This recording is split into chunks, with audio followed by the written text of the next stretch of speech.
les actions des rois sont écrites dans les livres des rois.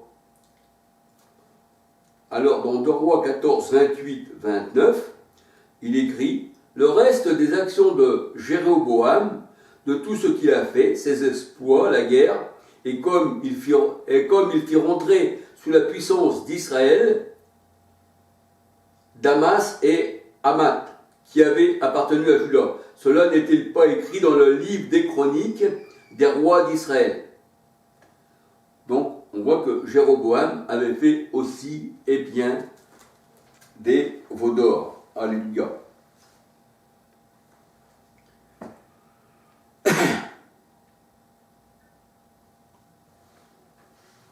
Alors, on va regarder encore 1 Roi 11, 41. 1 Roi 11, 41.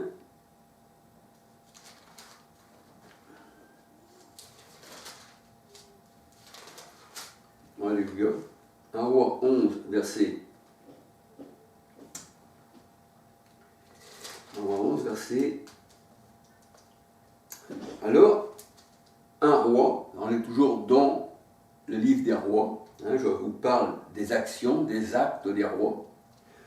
Alors, il est dit dans 1 Roi 11, 41, le reste des actions de Salomon, tout ce qu'il a fait et sa sagesse, cela n'est-il pas écrit dans le livre des actes de Salomon? Alléluia. Donc on peut dire que Salomon était aussi un roi, qu'il a aimé beaucoup de femmes étrangères, et en adorant, en aimant, parce que pour moi c'est adoré, parce que puisqu'il adorait quand même les idoles de ces femmes, les femmes représentent les religions en vérité. Et on voit que Salomon, il a eu beaucoup de femmes étrangères, et outre la fille de Pharaon. C'est ce qu'on voit dans la parole du Seigneur, et c'est ce qui a causé sa perte. Si on lit 1 Roi 11, 1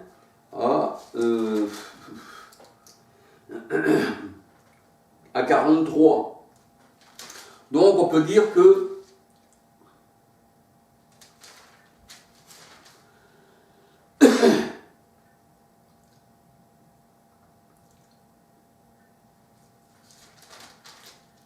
Salomon n'était pas un roi vraiment attaché au Seigneur. Il avait un cœur partagé entre les idoles des nations, entre ses femmes et entre l'Éternel. C'est pour ça que l'Éternel l'a réprouvé. Alléluia. Donc on peut dire que Salomon a été abandonné par le Seigneur. Et là, nous voyons dans 1 Roi 12, 25, si on lit 1 Roi 12, 25, on voit que Jéroboam bâtit Sichem sur la montagne d'Éphraïm, et il y demeura, puis il en sortit et bâtit Pénuel.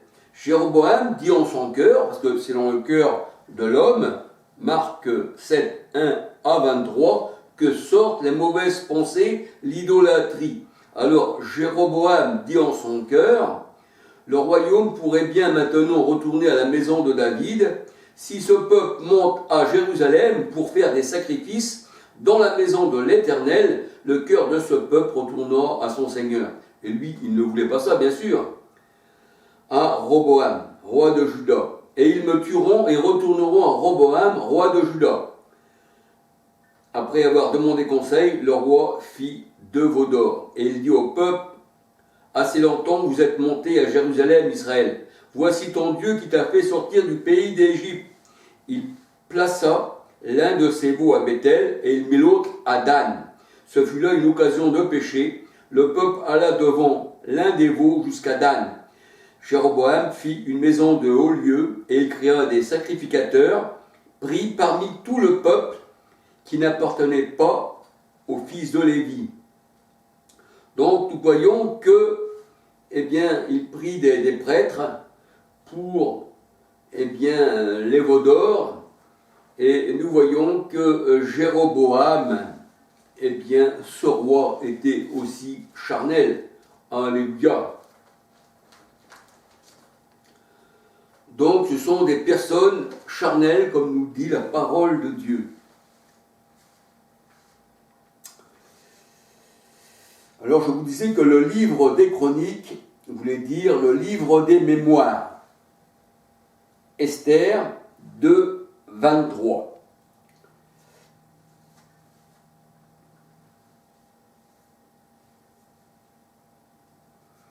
Et c'est pas pour rien que le Seigneur appelle les rois la bête. Apocalypse 17, 11. Daniel 7, verset 7, 17, 24. Il y a aussi les royaumes, ça c'est la bête. Ecclésiaste 3, 18. Et ces rois qu'on appelle la bête, ces rois qui dirigent le peuple dans le malheur, qui prennent au peuple et s'enrichissent, eh bien ce ne sont pas des rois spirituels, comme le Christ roi. Alléluia. La parole de Dieu nous dit que le Christ, eh bien, il est notre Père. Il est notre Père. Il prend soin de ses enfants. Et il disait même à ceux qui l'ont rejeté, combien de fois, Israël, j'ai voulu te rassembler comme une poule rassemble ses enfants sous ses ailes. Il faut voir l'amour du Seigneur, notre roi spirituel, alléluia. Il n'est pas comme les rois charnels qui se gorgent des choses du peuple. Le peuple a souffert pour avoir, on va dire, un os avec un petit peu de viande. Les rois de ce monde, enlèvent la viande. Ils pourraient enlever encore la moelle qui est dans l'os, ils le feraient.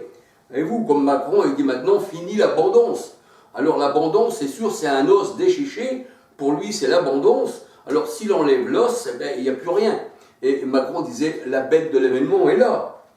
C'est ça les rois. Et les gens votent pour la bête. Ils votent pour les rois. Notre royaume n'est pas de ce monde. Le Seigneur dit, vous êtes d'en haut. Et c'est la cité céleste. C'est l'épouse du Christ qui est en haut. Et en bas, c'est la grande prostituée de l'Apocalypse 17, 1, 15, qui est assis sur les peuples, sur les foules, sur les nations. Alléluia. Christ est notre Père. Il est le Tout-Puissant. Alléluia. Ésaïe 9, verset 5. Apocalypse 1, verset 7. Ésaïe 9, 5. Apocalypse 1, verset 7. Jean 12, 15. Apocalypse 17, 14. Jean 18, 37. Voilà, j'aime bien vous donner beaucoup de versets. Comme ça, on peut regarder dans les Saintes Écritures pour avoir, un éclaircissement de l'esprit davantage.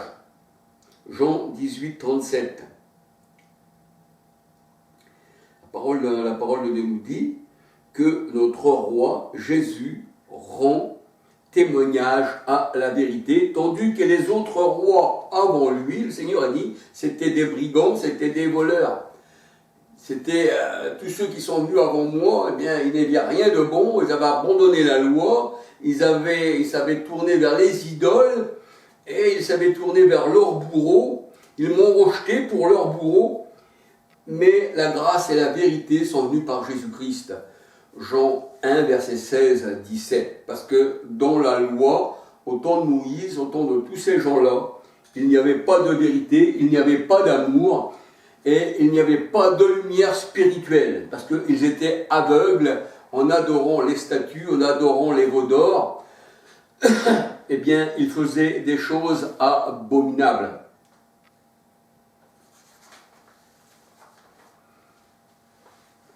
Et seul le Christ roi peut laver notre cœur et entrer au plus profond de notre être intérieur. Parce qu'il connaît notre pensée, il connaît tout de nous, c'est lui qui nous a créés pour qu'on soit, ses enfants. Alléluia. Donc la parole de Dieu nous dit que Christ est dans notre cœur. 1 Pierre 3, 15, 16. 2 Corinthiens 13, verset 5-6. 2 Corinthiens 13, verset 5-6. Et quand Christ est dans notre cœur, parce qu'il est en nous par l'Esprit, 1 Jean 5, 13, et c'est pour ça que l'Esprit c'est l'eau, et nous avons le cœur lavé d'une bonne conscience, parce que notre roi, Christ Rédempteur, notre Sauveur, celui qui nous lave des péchés, Jean 1, 29, eh bien, nous a lavé l'intérieur. Alléluia. Et il connaît nos pensées. Il connaissait aussi la pensée, eh bien, de Pierre, son disciple. Et il savait que cette pensée-là n'était pas bonne. Matthieu 16, versets 20 à 23. Alléluia. Pourquoi qu'elle n'était pas bonne? Parce que Pierre avait la pensée des hommes. Et nous avons la pensée du Christ. Alléluia. Et la parole de Dieu nous dit, eh bien, que dans l'Ancien Testament, la loi n'était pas bonne pour l'homme. Ézéchiel 20, verset 25. Pardon, excusez-moi. Ézéchiel 20, 25. La loi n'était pas bonne pour l'homme. Pourquoi? Parce que la loi du Seigneur, pour l'homme charnel, elle n'est pas bonne. Parce que il ne peut pas suivre cette loi, ayant un cœur de pierre, ayant un cœur de chair, la pensée du monde, eh bien, c'est ce qui fait que cet homme devient, ou cette femme devient l'antichrist, l'anti-onction, anti-Saint-Esprit. Alléluia. C'est pour ça qu'on s'oppose, ceux qui ne sont pas de Dieu s'opposent toujours au Saint-Esprit. Acte 7, verset 51, 52, comme nous dit la parole de Dieu. Alléluia. Alors la loi n'était pas bonne. Cependant, la loi était bonne. Alléluia. Mais l'homme, lui, n'était pas bon. Et il trouvait que cette loi-là, eh bien, ça ne lui allait pas. Il voulait pas, lui, il voulait pas être esclave du Christ, qui est la liberté, mais il voulait être esclave du monde. Donc, ils ont annulé la loi du Seigneur, qui était bonne, 1 Timothée 1, verset 8. Et comme ils étaient incapables de suivre cette loi, eh bien, les hommes avaient plusieurs femmes dans l'Ancien Testament. Les hommes de l'Ancien Testament avaient plusieurs femmes. Et nous voyons que dans le Nouveau Testament, le Seigneur il nous dit que nous n'avons qu'une seule femme. Alléluia. L'homme doit aimer sa femme comme Christ a aimé l'Église. Il n'est pas dit l'homme aimera ses femmes comme Christ a aimé l'Église. Le Seigneur, d'ailleurs, nous donne un exemple que son Église, il la considère comme son épouse, comme une femme, et le Seigneur n'a pas 36 femmes. Le Seigneur a une seule épouse, c'est son Église. Le Seigneur ne se met pas en adultère. Alléluia. Il aime, il donne même sa vie pour son Église, pour ses brebis, et nous sommes, eh bien, nous faisons partie de son corps. C'est ce qui est écrit dans la parole de Dieu. Dans 1 Corinthiens 12, versets 12 à 27. Alléluia. Et là, on voit que les mecs, eh bien, avaient deux femmes. Genèse 4, verset 19. Et Salomon aussi avait plusieurs femmes. Ça, c'était l'homme qui marchait selon ses pensées. Il marchait selon ses pensées et il n'avait pas la pensée du Christ. Et comme il avait rejeté les commandements de Dieu, eh bien tout lui était permis.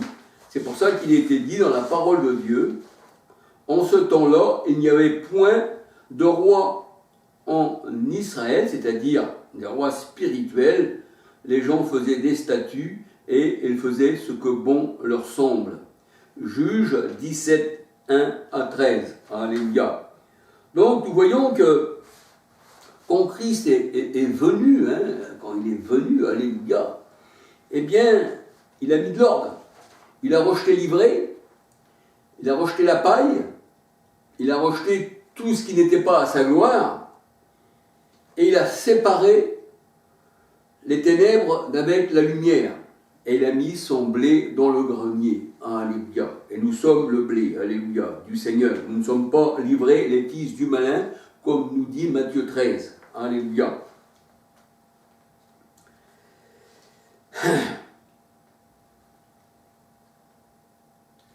Alors, il est vrai que le Seigneur appelle le temps de l'ancienne alliance le temps d'ignorance. C'est un temps d'ignorance. Ils ignoraient le Seigneur, ses lois, ses préceptes. Ils ignoraient même les enfants, eh bien, ils ne connaissaient pas l'Éternel. Alléluia. C'est ce qu'on appelle les temps d'ignorance. Et le temps d'ignorance, c'est là où l'homme, eh bien, se mettait en face de sa statue qu'il avait fabriquée avec ses mains,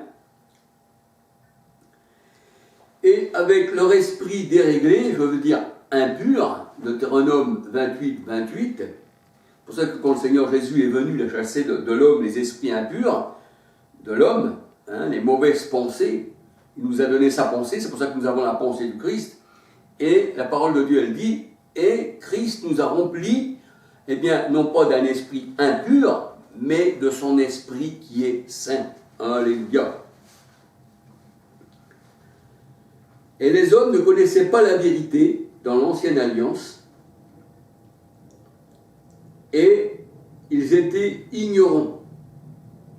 Alors, on va voir dans Acte 17, verset 29-30, dans Acte 17, Acte 17,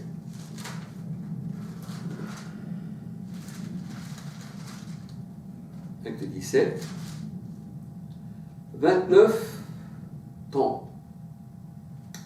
Alors, voyons que les païens, les païens adoraient les statues, adoraient l'or, adoraient l'argent. Et là, on voit que Paul, eh bien,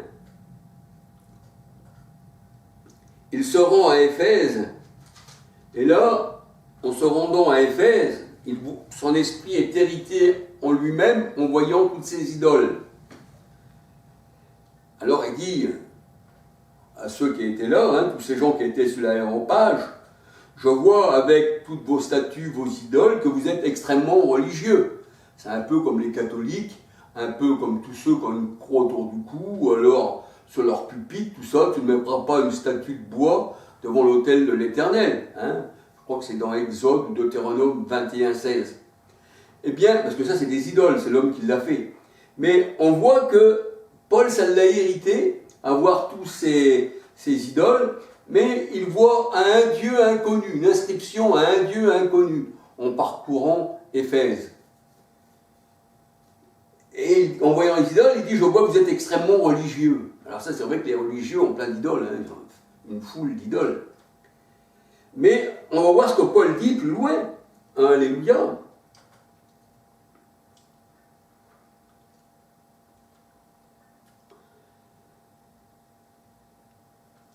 Alors là, il parle au peuple qui se trouve là, l'aéropage. Paul, debout au milieu de l'aéropage, dit « Homme athénien, je vous trouve à tout égard extrêmement religieux. » Ah oui, extrêmement religieux. Ça, c'était pour ça qu'un religieux, il n'est pas sauvé. Il se met devant des statues, il se met devant des idoles. Au contraire, il tourne sa face vers les idoles et il tourne le dos à l'Éternel. Eh bien, vous êtes extrêmement religieux. Car en parcourant votre ville et en considérant les objets de votre dévotion, j'ai même découvert un autel avec cette inscription à un Dieu inconnu. Ce que vous révérez sans le connaître, c'est ce que je vous annonce. C'est-à-dire, ce Dieu inconnu pour vous, c'est le Christ. Je vous l'annonce. Et là, on voit que Paul, il commence à parler de la résurrection et ça. On voit qu'à certaines personnes, ils restent dans leurs idoles, mais que simplement quelques personnes ont écouté Paul. Alors Paul, il dit, vous êtes extrêmement religieux, car en parcourant votre ville, eh bien, et en considérant les objets de votre dévotion, j'ai même découvert un autel avec cette inscription, un Dieu inconnu. Ce que vous révérez sans le connaître, c'est ce que je vous annonce. Le Dieu, pas les dieux, le Dieu qui a fait le monde, et tout ce qui s'y trouve, étant le Seigneur du ciel et de la terre, n'habite point dans des temples faits de mains d'hommes. Et il n'est point servi par des mains humaines, comme s'il avait besoin de quoi que ce soit, lui qui donne à tous la vie, la respiration à toute chose. Il a fait que tous les hommes, sortis d'un seul sang, tous les hommes sont sortis d'un seul sang, habitent sur toute la surface de la terre, ayant déterminé la durée des temps et les bornes de leur demeure. On voit que Dieu aussi met des bornes, alléluia. Et il a voulu qu'il cherche le Seigneur. Or, le Seigneur, c'est l'Esprit, 2 Corinthiens 3,17. C'est l'Esprit, l'Esprit du Christ. Alléluia. Et qu'il s'efforce de le trouver en tâtonnant, bien qu'il ne soit pas loin de chacun de nous. Car en lui, nous avons la vie, le mouvement et l'être. C'est ce qu'ont dit aussi quelques-uns de vos poètes.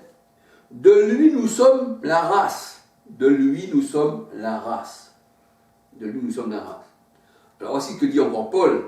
Ainsi donc, étant de la race de Dieu, nous ne devons pas croire que la divinité, pas les divinités, la divinité, soit semblable à de l'or ou de l'argent, ou de la pierre, sculptée par l'art et l'industrie de l'homme. Et nous savons que sur les places publiques, eh bien, il y a plein d'idoles qui représentent les hommes.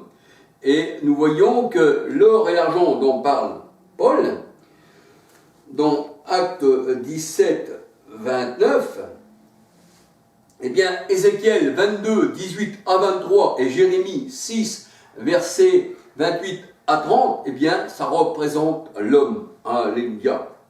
Et on peut dire que Salomon recevait 666 kilos d'or.